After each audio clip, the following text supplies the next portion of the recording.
like the last item we need here is a stir on the H2 and O2 at their convenience. Okay.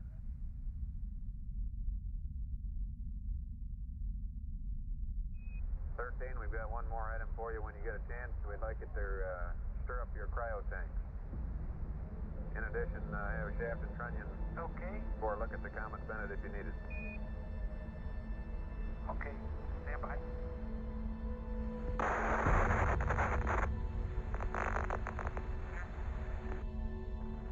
Hey, Houston, we've had a problem here. We got more than a problem. Okay, listen, you guys. We've lost fuel cell 1 Say again, and 2 please. pressure. Houston, we've had a problem. Stand by, they got a problem. Main B, bus undervolt. Roger, main B undervolt. Stand by, 13, we're looking at it.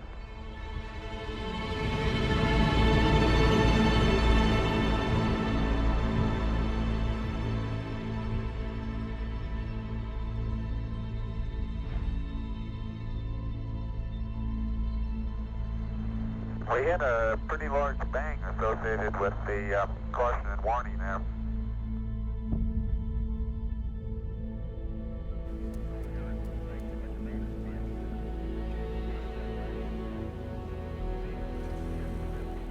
What was going through my mind is, we're a long ways from home. We were hit with something we didn't expect. We were hit with something that we just, our wildest imagination or what if thinking they never expected. That damn room was in serious confusion. And it took me a while to come to that conclusion, but it was true. And I'm not sure that Mission Control knew what to do at that point. I says, Chris, we're in deep shit. We were still trying to grasp the total scope of this problem. One of our fuel cells had died, and the second one's dying. And from a standpoint of everything we had, you know, that's not a possibility. I mean, that's not a survivable situation, yet the crew's surviving. But the key thing to me was time. We needed time to think. We needed to pull this team together doing something that had never been done before.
Tim Peak, as you work your way around the mass canister there, feel free to look at the load pads and get some situational awareness. When I'm trying to describe to somebody what I do for a living, I always have to ask, have you ever seen the movie Apollo 13? You know, that big room where all the people sit, that's where I sit, that's what I do. When you describe your job, they ask, what do you do at NASA? And I said, I'm a flight director. And they look at me kind of quizzically. And I say, you know, the guy with the vest and the buzz cut? I have had a chance to meet a few of those guys. I really admire everything that they stand for and what they were able to achieve. I think it's kind of amazing that out of nothing, they built this great institution. Okay, I understand that. In the ventilation tube in the middle, We wouldn't be here today without the achievements that those folks made and the strides that they took in getting us down the path of human spaceflight. Where we'll leave you there. The people that have worked at NASA, and particularly the folks in the Apollo era, make it a point to come and speak to us to make sure that we truly understand the job that we are getting ready to undertake and share their experiences with us. So all of us are very grateful to our founding fathers.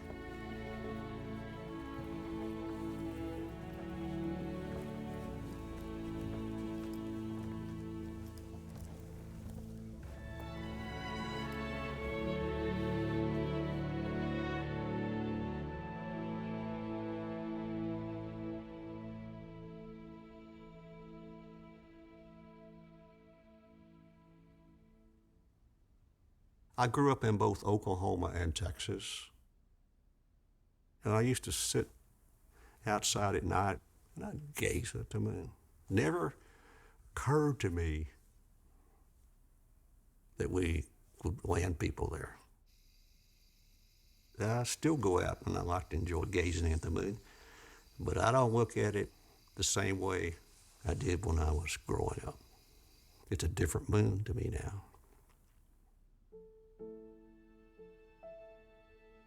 My childhood was directed by my father, who was a drunk, and he was a womanizer, and he was a gambler. I left Philadelphia, where we ended up living, when I turned 18. I said, I've had it. I'm getting out of this hellhole, and I joined the Army. And they made me a weatherman, of all things. When I was a senior in high school, I guess, I took an aptitude test, and it said that I should either be a funeral director or an engineer. And so I went to the library and checked out a book titled What Engineers Do. And it really intrigued me, and I said, that's what I want to be. I want to be an engineer. I was born in a little town in Pennsylvania, coal mining town. My dad worked in the coal mines for a while. But growing up, I was really fascinated with airplanes, so I built a lot of model airplanes, and I hung them from the ceilings, little balsa things, learned how to put the paper around them and shrink it. You know, they got to look pretty good. Aviation plants need men to design the planes of the future. I went to Virginia Tech during World War II. I was studying mechanical engineering, but I wanted to be a baseball player, not an engineer.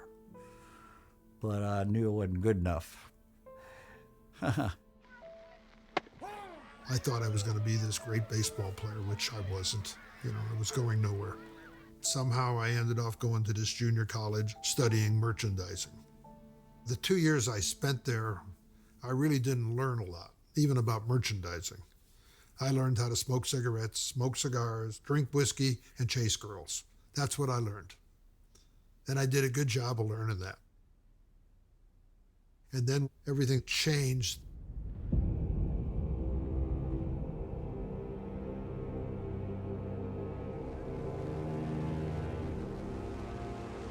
There's something new in the heavens. Something that has never been there before. It circles the earth once every 96 minutes.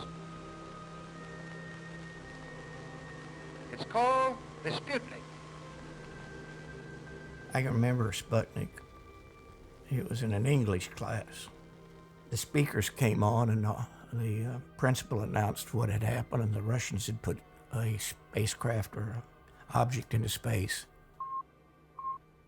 I remember I was driving along the road, and when I heard that on the news, and I thought, what? What is this?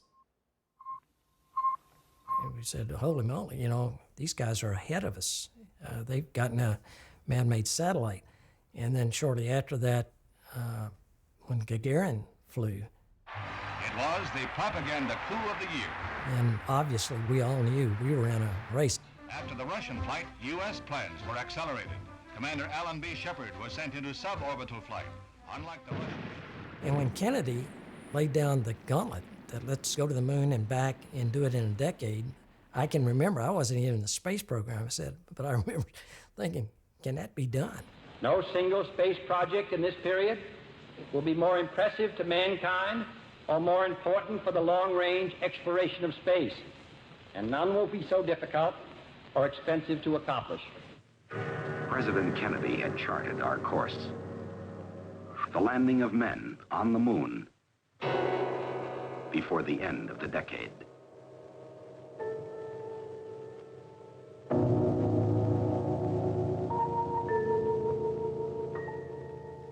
We didn't know smuts about going to the moon, about the environment we were going into, or the mechanical aspects of what was going to be required of us.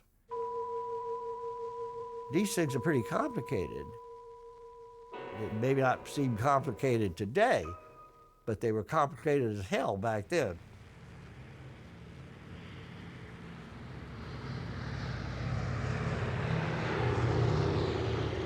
The background of flight control really was what we initially did in flight tests, testing airplanes. At Edwards Air Force Base, the NACA, where I worked, were responsible for the testing of the X-1. And so it was almost natural to have somebody on the ground monitoring the X-1 system, making sure it was ready to fly from the bottom of the B-29.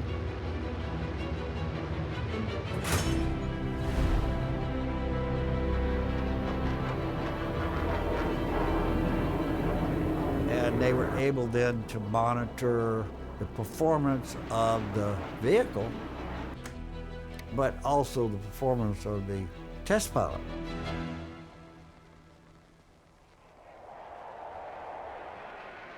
That was my concept of flight test. That became my concept of flight control.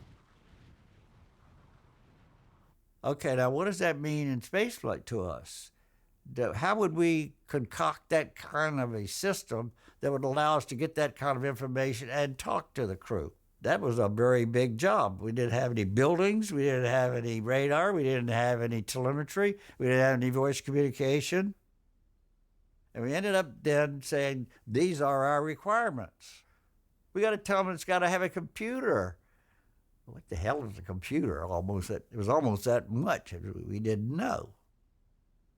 It isn't something that we suddenly decided we've got a control center, we've got these stations, and so we're going to fly. That isn't how it happened. It developed with time. Sort of an evolutionary thing. Chris is the creator of Mission Control. His was the very first voice that we heard, and he was the foundation for what Mission Control became and its relationship to the crews and the flights themselves. There was never any question who was in charge, because he had the persona, he had the demeanor, he had the quickness, he had the mental skills necessary to pull this team together. He had a way about him that he could kind of see what was happening, what was needed, and think through what we had to do to satisfy that need. 2, 1, fire.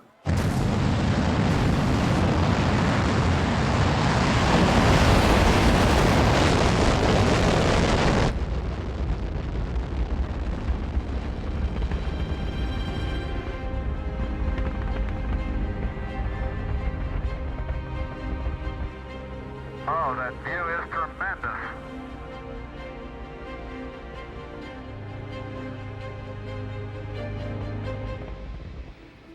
At the Cape, it was kind of an old steam engine kind of display. You had a bunch of little meters for reading pressure and temperatures and quantities of fuel and things like that.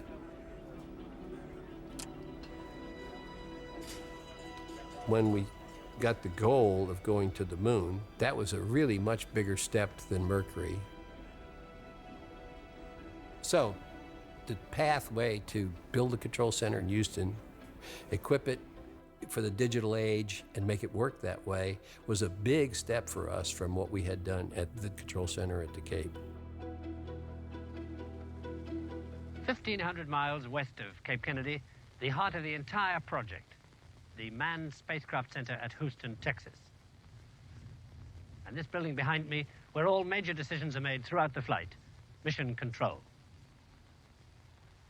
From launch to splashdown, in this room, 17 key men whose average age is only 30 will watch and control the Apollo mission.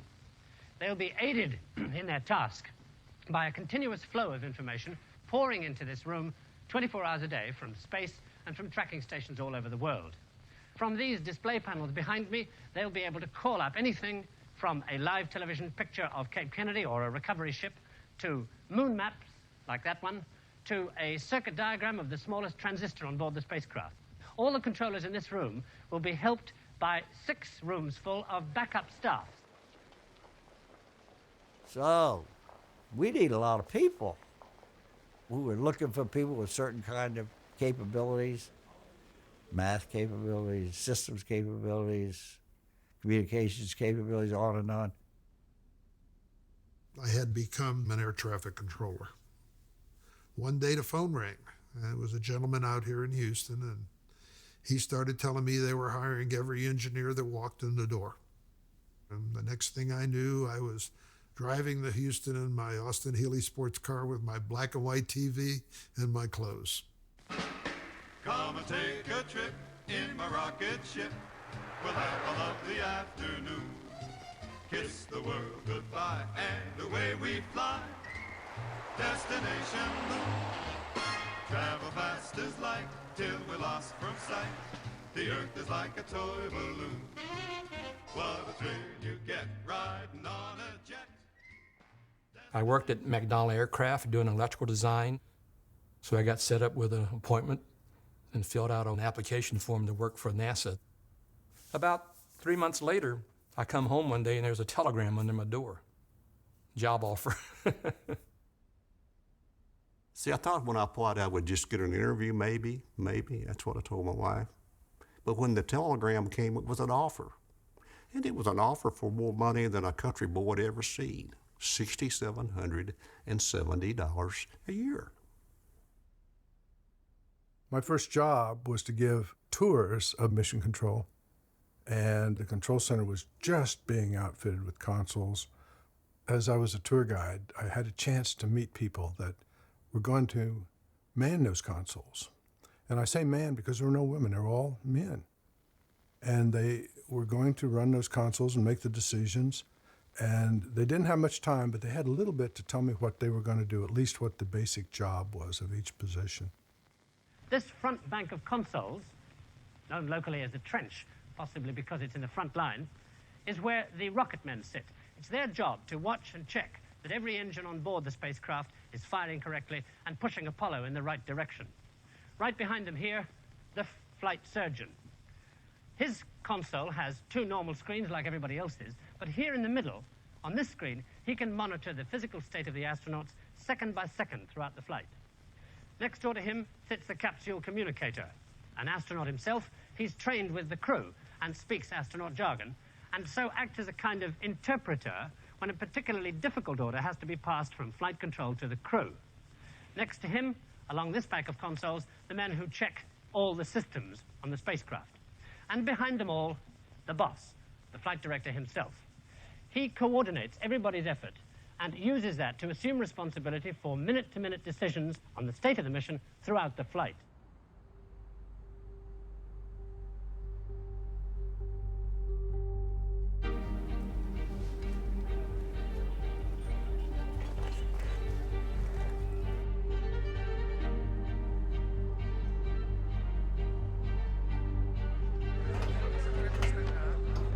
And hey, we got a new program called Gemini.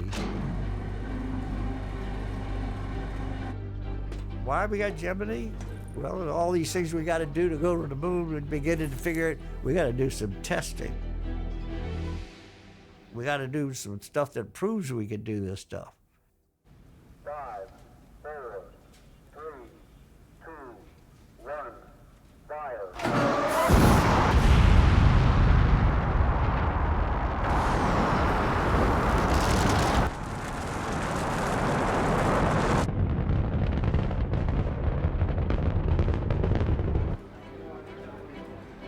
And there was a side benefit that was very important too, and that is that the ground had to learn how to operate.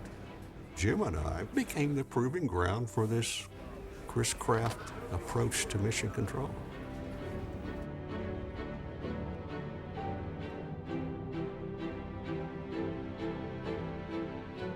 So for the team in the control center, Gemini became the big step up.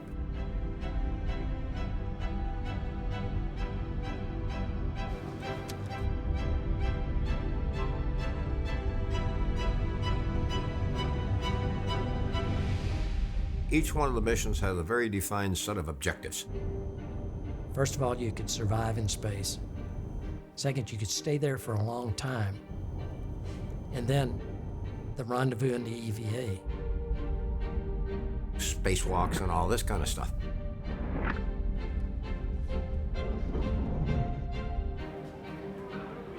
By the time we came out of Gemini, we had a very well-tested group of people.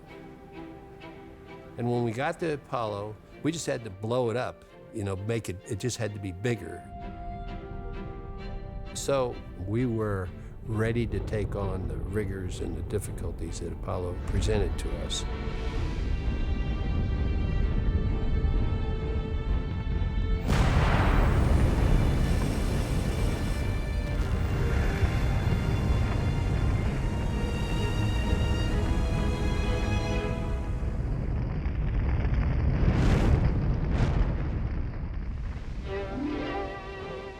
The moon is a necessary first step for exploration of the planets. To fly men there and return them safely in this decade is the goal of NASA's Project Apollo. The early missions of Mercury and the experience from Gemini have brought this country to the next major milestone, the first Apollo three-man space flight. These are the men to fly that mission. Command pilot Virgil Grissom. Mercury. I knew Gus Grissom extremely well. I knew Ed White pretty well. I didn't know Roger Chaffee very well at all. I knew their families. I knew their capabilities. I know what drove astronauts. The Saturn rocket, the Apollo spacecraft, and all the component parts have been tested and retested. Everything is nearly ready, including the crew, for this country's first three-man space flight.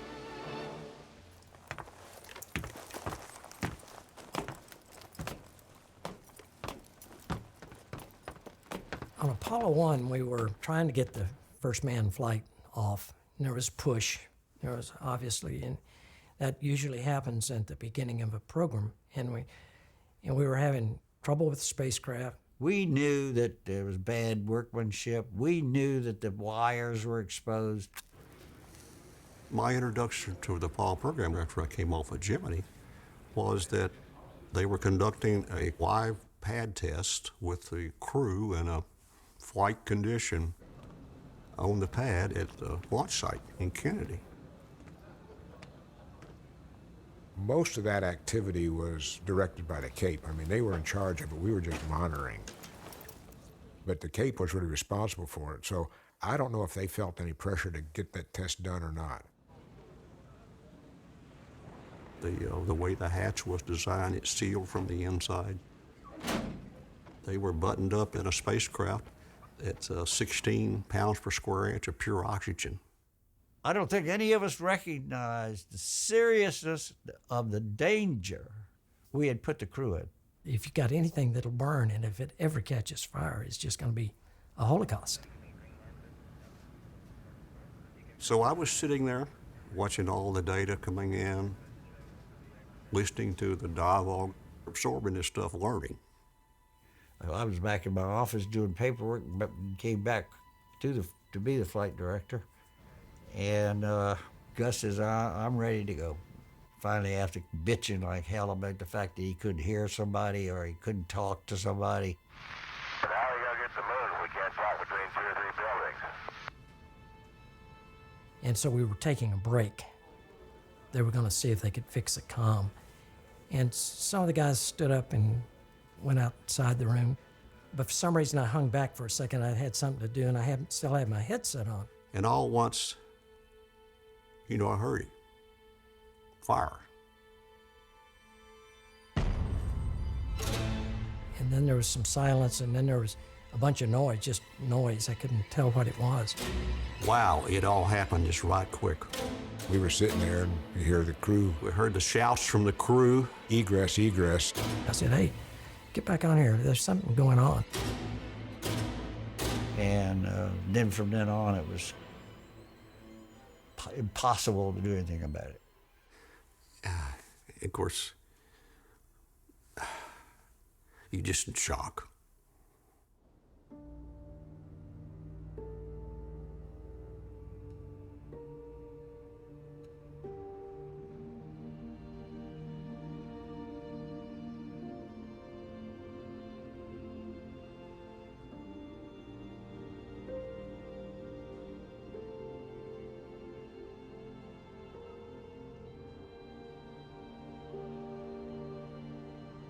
Because I've been in the flight test business quite a while in my life, I've seen death happen various ways, but not like that. And so you had that feeling of guilt, you had that feeling of remorse, you had that feeling of, my God, why did we ever let that happen?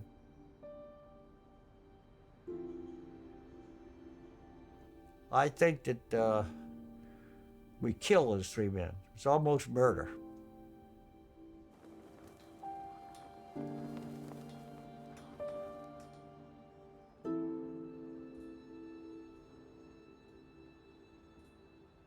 Short period of time after this all happened, we were called to an all-hands meeting in the auditorium, and we were called in there by Gene Kranz. Here we had a group of very young engineers, most of them just fresh out of college, who had never gone through this type of an experience. The first thing that you do is to identify what your part in this failure was all about. And Gene commenced to tell us that we were all responsible for killing the crew. That we had not done our jobs.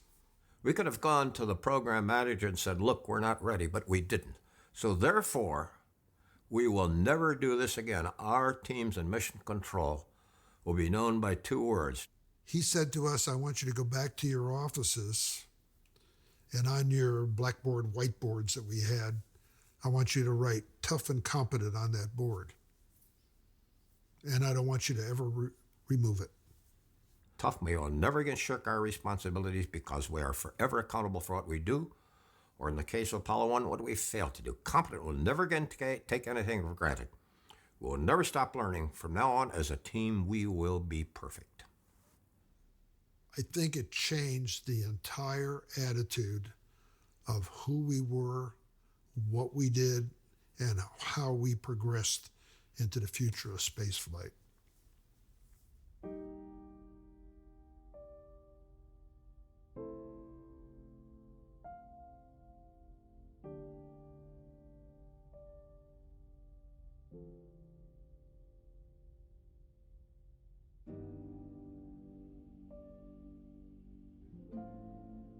It's my opinion and an opinion of many others. Had that not happened, we would never have gotten to the moon. That interim period following the fire was the only thing that saved our ass, because we were able to then step back and say, what's wrong with this thing? What do we have to do to fix it? And it brought together the whole organization from top to bottom in NASA. Without all that happening, we'd have never gotten there.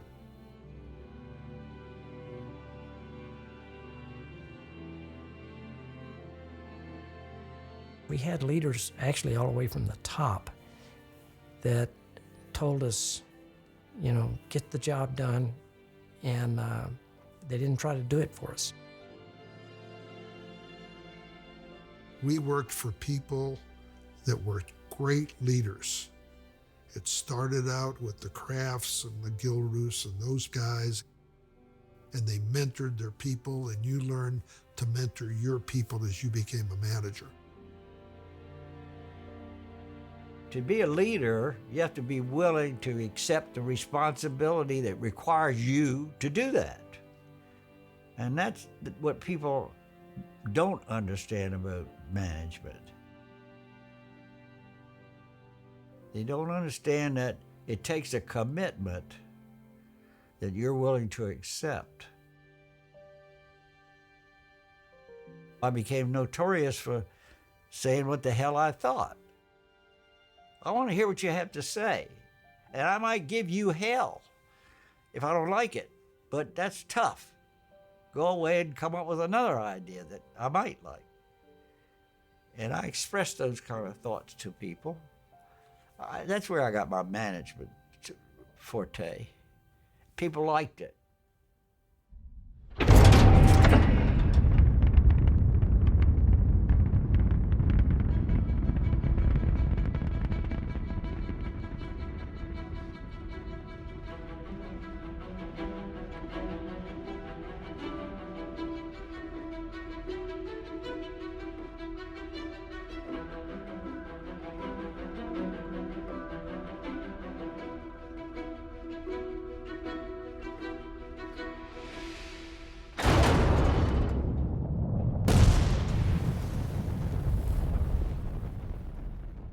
Apollo 8 was going to be an Earth orbital flight.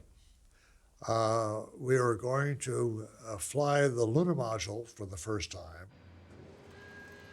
and it would go and do various maneuvers in Earth orbit. Well, they delivered the lunar module to the Cape, and it was a horrible piece of hardware. They couldn't get the damn thing checked out. And as a result, it was way behind schedule, and it was not going to meet the schedule now of the command and service module, which was coming along very well.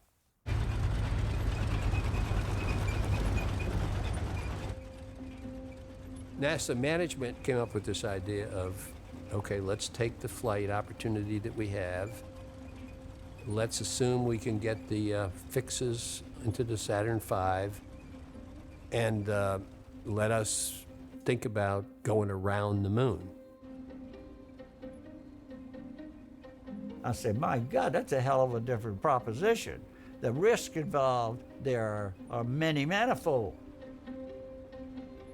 The first thing I did was call my people who I thought were necessary to deciding whether we could do it or not.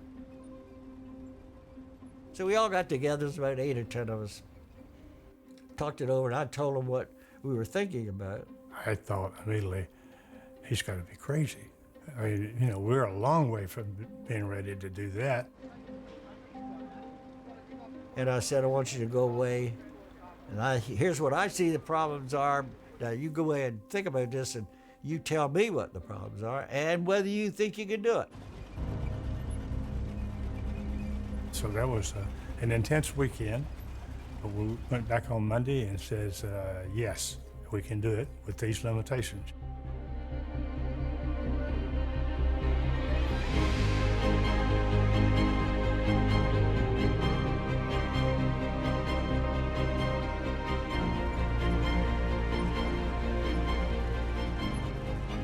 So we walked off from Apollo 7 after we got that all wrapped up, and bang, they made that announcement. It was like, you're gonna do what?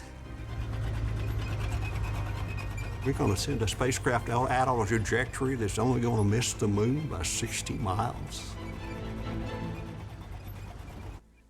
It was incredible. So, if all goes well, at 10 minutes to 2 on Saturday afternoon, that's 10 minutes to 8 in the morning here, Borman, Lovell and Anders will be sitting up there 1 minute from launch on a mission that has more risks in it than the Americans have ever tolerated before, and on a rocket that has only flown twice.